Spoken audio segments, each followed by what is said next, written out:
Hello mga sukeks! For today's video, samahan nyo kong i-upload or gawin yung ating mga recent cakes na pa-order. So, yung iba dito ay mga pahapyaw lang kasi medyo madalian lang yung ating paggawa. So, first cake tayo. Dito tayo sa number 3 na number cake, bento size. So, etong cake na to ay repeat order sa atin ni Miss Flor. Supposedly, dapat meron siyang toppers na mga printed. Kaso sabi ko kay ma'am, wag na lang namin isali yung mga printed toppers kasi ang liit lang naman ng space. So, eto nga si Ken, dapat meron siya. Kaso lang, hindi talaga siya magandang tingnan. Kaya tinanggal ko na lang. Ito talaga ang isa sa mga disadvantage kapag bento size lang yung ating number cake. Kasi hindi natin pwedeng lagyan ng maraming toppers. So, limited lang. So, tatlo, dalawa, okay na siya. For finishing touch, naglagay lang tayo ng mga drajay sa ibabaw para medyo mas makinang. So, sa mga magtatanong po kung anong size ng ating bento number cakes, yan po ay size 6 inches. Dito naman sa ating next cake, ayan, number 3 pa din. Bento number cake pa rin siya.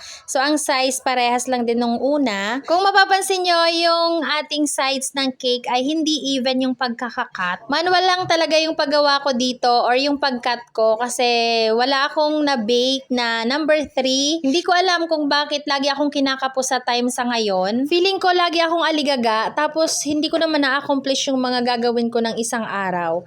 So, ayan, back to the cake tayo. Naglagay muna pala tayo dyan ng Zago straws bago tayo maglagay ng frosting sa ibabaw.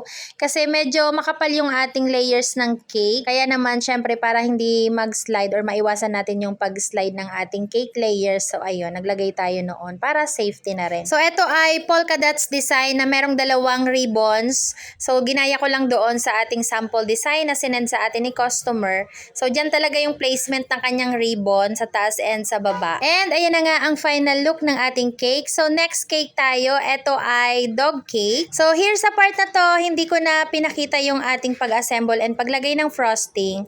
Kasi meron na akong na-upload neto before kung paano ko ginawa yung ating cake for dog. So, same lang naman siya. So, ayan, name lang yung pinagkaiba. So, dito sa ating pang last na cake, ito ay carrot cake. Ito naman ay order sa atin ng isa sa ating mga cakes na si Mami Joanne. Ito daw ay 4th anniversary nila ng kanyang asawa. So, ayan, 8 inches ang kanyang size. And para naman mas mapabilis natin ang ating paggawa ng ating carrot cake, gumamit ako dito or naglagay ako dito ng mga carrot candies as toppings. Ang napansin ko lang na downside ng ating carrot candies, kapag nilagay mo na siya sa ibabaw ng cake, nagmo-moist siya. So, kapag wala na sa ref yung ating cake, ayun, meron ng bleeding na nagaganap. Pero yung bleeding niya naman ay kaunti lang naman. Doon lang talaga sa palibot ng carrots. Ganon. Pero next time siguro hindi na ako gagamit ng mga candies. Ipapipe ko na lang siya. So, ayun lang for today's video. Maraming salamat po sa panonood. Bye!